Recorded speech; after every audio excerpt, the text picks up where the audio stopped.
नमस्कार नन्हे मुन्ने प्यारे बच्चों एवं सम्मानित गार्जियनगण। मैं विजय मेहदी आज नए एपिसोड के साथ आप सबके सामने प्रस्तुत हूँ। मिशन ए नवोदय के तहत जैसा कि हम लोग पिछले एपिसोडों में पढ़ रहे थे कि जवाहर नवोदय प्रवेश परीक्षा में मानसिक योग्यता परीक्षण के प्रश्न किस तरह से पूछे जाते हैं। तो हम लोगों ने एकदम शुरू में देखा था कि मानसिक योग्यता परीक्षण के कुल 10 प्रकार के प्रश्न होते हैं, जिनमें से क्रमशः प्रथम प्रकार से हम लोग उदाहरण सहित चर्चा शुरू किए थे, जिनमें से एक एपिसोड में हम लोग एग्जाम्पल नंबर 1 एग्जाम्पल 2 देखे थे, दूसरे एपिसोड में एग्जाम्पल 3 और 4 देखे थे। आज हम विजय आशीष यूट्यूब चैनल पे आप सबके सेवा में प्रस्तुत हैं एग्जाम्पल नंबर 5 और एग्जाम्पल नंबर 6 लेकर सेम प्रकार के तार्किक प्रश्नों के साथ। जैसा कि हम लोग पहले से ही जान चुके हैं, मानसिक योग्यता परीक्षण में जो प्रथम प्रकार के प्रश्न होते हैं भाग 1 के, वे प्रश्न कैसे होते हैं डिटेल से विस्तार से हम लोग चर्चा कर चुके हैं। फिर भी एक बार आपका ध्यान उधर आकृष्ट करना चाहूँगा ताकि बिल्कुल फ्रेश हो जाए।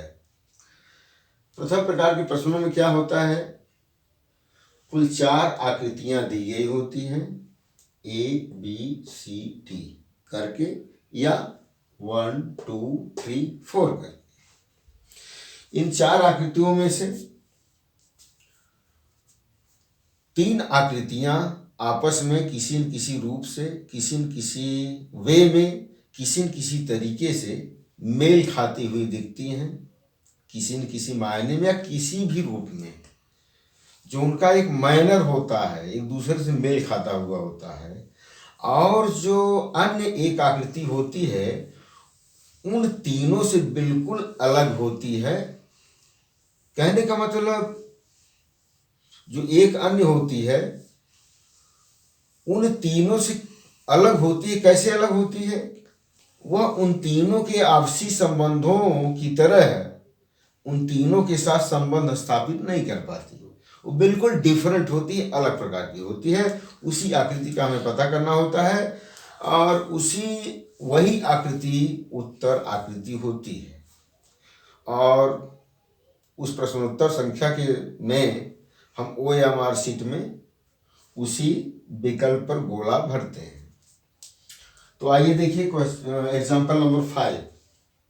एग्जाम्पल नंबर 5 में आप देख रहे हैं ABCD, चारों में हम देख रहे हैं कि एरोज बने हुए हैं और सेम डायरेक्शन में एरोज बने हुए हैं। फर्क यही है कि स्टेप बाय स्टेप एरोज की संख्या बढ़ गए हैं। तो इस प्रकार से देखा जाए तो चारों आकृतियां एक दूसरे से किसी से भी मेल नहीं खा रही हैं सामान्य तौर से, क्योंकि इससे इसमें भी बढ़ा है, इससे इसमें भी बढ़ा है, इससे इसमें भी बढ़ा है। लेकिन यहाँ पर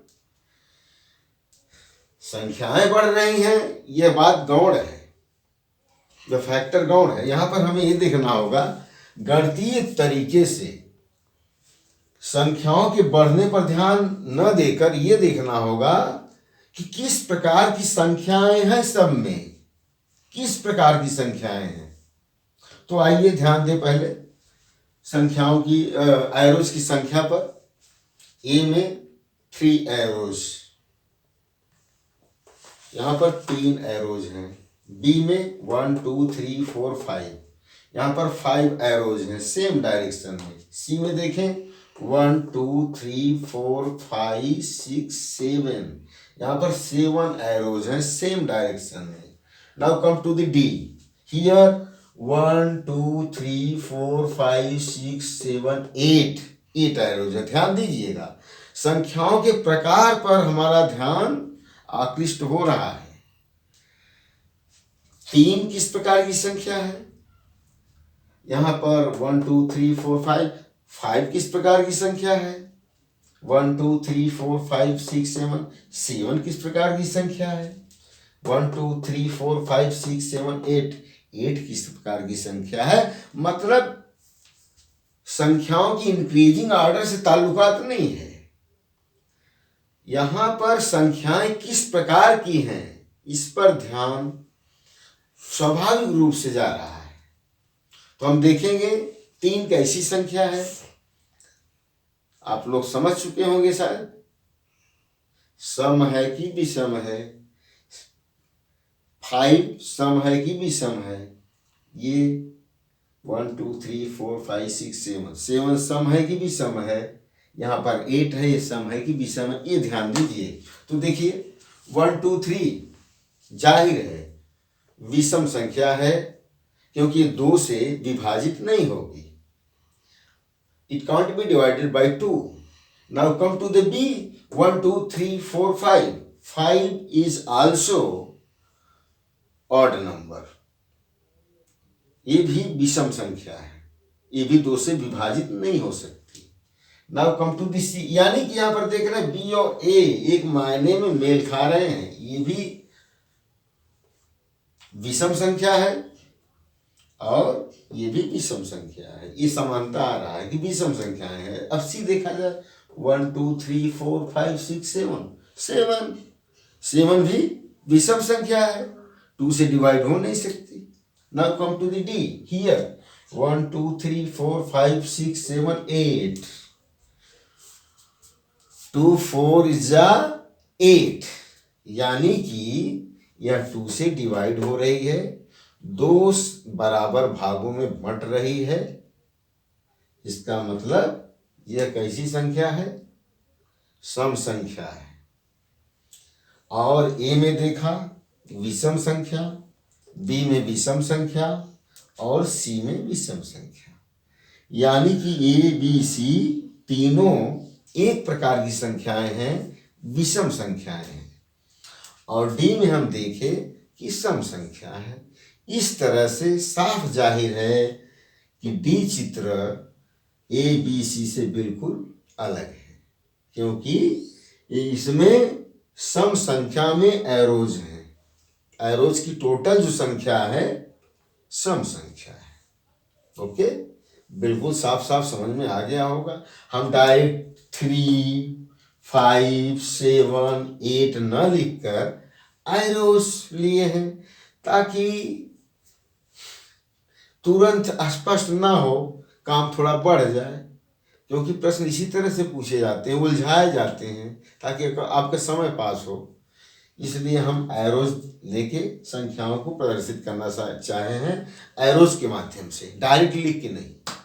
और यह सवाल हमारी उपज है, आप लोग बताइए कैसा सवाल था। Now come to the example number 6 here, example number 6, ये तो समझ गए ना, 5 में डी सही आंसर है। Okay, now come to the example number 6, here see A B C D, there are 4 figures.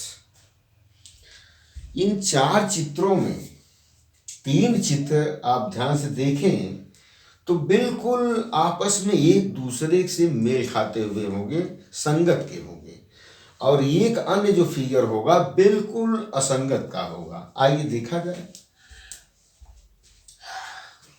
Figure number A देखिए, ए में देखिए साफ साफ जाहिर है, बाहर भी त्रिभुज दिख रहा है आप लोगों को, और अंदर भी त्रिभुज दिख रहा है, बाहर भी त्रिभुज अंदर भी त्रिभुज, मतलब त्रिभुज की 2 आकृतियां हैं, एक बड़ी जो बाहर है, एक छोटी जो अंदर है, यानी कि बड़ा त्रिभुज एक छोटा सा बच्चा लिए हुए है।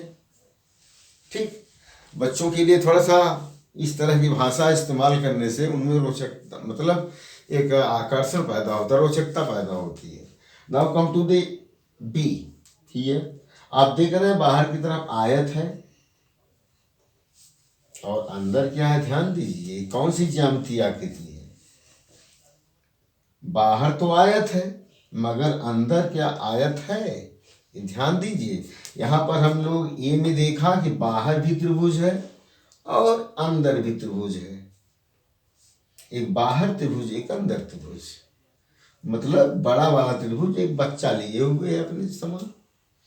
लेकिन बी में हम देख रहे हैं बाहर आयत है और अंदर क्या है, अब इसको अभी हम नहीं बताना चाहेंगे, आप लोग सोचिए। नाउ कम टू दी सी। सी में जाहिर है स्क्वायर है, वर्ग, बाहर वाली ज्यामितीय आकृति भी वर्ग है और अंदर वाली ज्यामितीय आकृति भी वर्ग ही है। इसकी भी चारों भुजाएं, बाहर वाली की चारों भुजाएं एक समान है, एक बराबर है।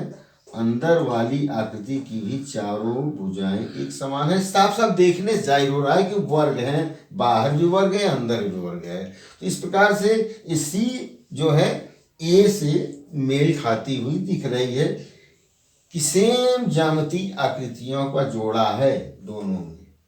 एक बड़ा मतलब बाहर का बड़ा अंदर का छोटा, बाहर का बड़ा अंदर का छोटा। Now come to the D.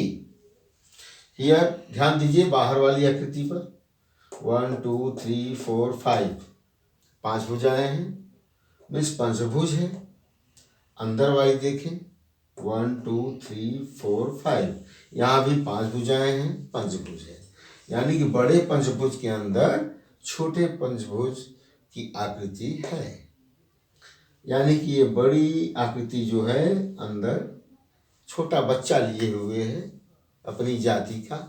अब साइज तो छोटा रहेगा ही।